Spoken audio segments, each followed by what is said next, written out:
প্রতিষ্ঠান। তারই ধারাবাহিকতায় আমরা প্রতি বছরই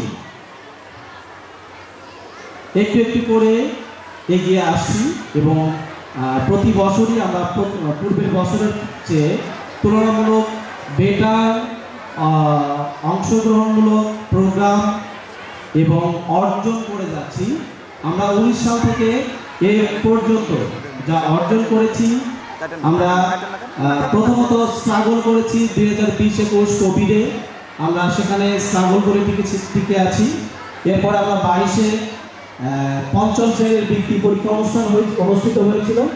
তারপর থেকে তো বৃত্তি পরীক্ষা অনুষ্ঠিত হয়নি, তখন আমাদের শিক্ষার্থীরা 60% বৃত্তি পেয়েছিল। এরপর আমরা চতুর্থ ব্যাচ এসএসসি আমরা পার করেছি। এবছর আমরা পঞ্চম শ্রেণীর বৃত্তিতে অংশগ্রহণ করব এবং অষ্টম শ্রেণীতেও বৃত্তিতে অংশগ্রহণ করব।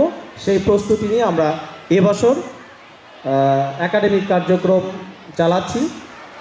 তো আজকে আমাদের অনুষ্ঠানের যেহেতু মূল বিষয় প্রথম ও দ্বিতীয় সাময়িক পরীক্ষার ফলাফলের পুরস্কার বিতরণী ও অভিভাবক সমাবেশ, সেই লক্ষ্যে আমি শিক্ষার্থীদেরকে একটা কথাই বলতে চাই, তোমাদের অনেকেরই চিন্তা করো যে কোনোভাবে পড়াশোনা করলে সফল হওয়া যায়, কিন্তু অ্যাকচুয়ালি যে কোনোভাবে পড়াশোনা করলে সেটা স্বপ্ন দেখা যায়, কখনোই সফল হওয়া যায় না।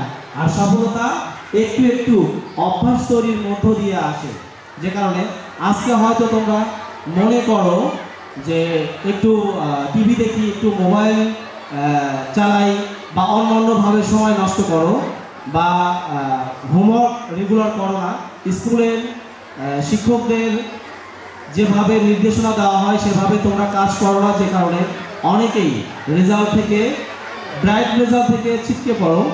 আমি বলবো তাদেরকে অবশ্যই আজকের প্রোগ্রাম থেকে দৃঢ় প্রতিজ্ঞ হইতে হবে যে তোমরা এই অভ্যাসগুলো দূর করে সবাই একযোগে, একটা ক্লাসে 35 জন শিক্ষার্থী যদি একযোগে 35 জনই ফার্স্ট সেকেন্ড থার্ড হয় এবং 95% মার্ক ক্যারি করে, তাতে কিন্তু প্রতিষ্ঠানের জন্য কোনো সমস্যা নেই।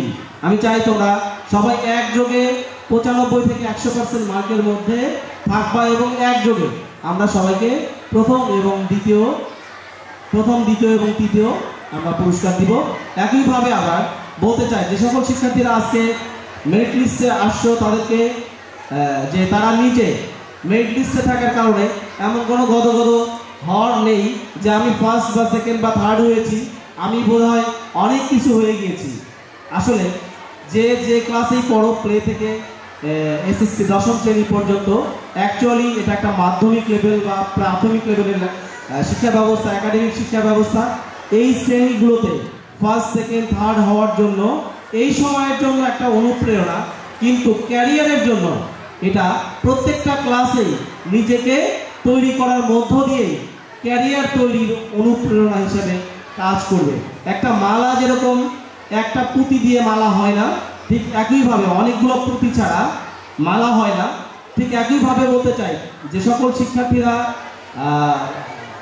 প্রথম ফার্স্ট হয়েছো বা ফার্স্ট টাইম প্লেসমেন্টে এসেছো, আমি বলবো তোমরা প্লেসমেন্ট সর্বদাই ধরে রাখবা এবং প্লে থেকে 10ম শ্রেণী পর্যন্ত ফার্স্ট সেকেন্ড থার্ড বলতে কোনো কথা নেই, মাথায় রাখতে হবে 95 থেকে 100% মার্কের মধ্যে নিজের অবস্থান অনির্দিষ্ট করবা।